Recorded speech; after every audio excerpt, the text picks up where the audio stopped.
මම දැන් ඔයගොල්ලන්ට පෙන්වන්න හදන්නේ නුවරඑළිය අබේවල හදන මේ පැතිවල යද්දී පාර අයිනේ කැල අයිනේ තියෙන ස්ට්‍රෝබෙරිස්.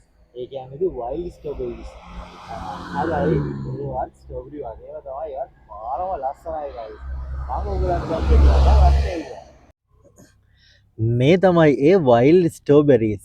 ඉතින් මේවා පාරවල් අයිනේ කැලවල් අයිනේ ගොඩාක් තියෙනවා. ඉතින් මේවා සාමාන්‍යයෙන් ගෙදරකට ලස්සනට උනත් හදාගන්න හොඳයි. ඒ තරම්ම ලස්සනයි. ඉතින් මේක ඇත්තටම ගත්තොත් එහෙම ස්ට්‍රෝබෙරි ගෙඩිය වගේම තමයි. මේ සයිස් එකෙන් තමයි පොඩි. හැබැයි ඉතින් මම නම් දන්නේ නැහැ මේක කෑමට කන්න පුළුවන්ද කියලා. සහ මේකේ ඇත්තම නම මොකක්ද කියලා මම නම් දන්නේ නැහැ.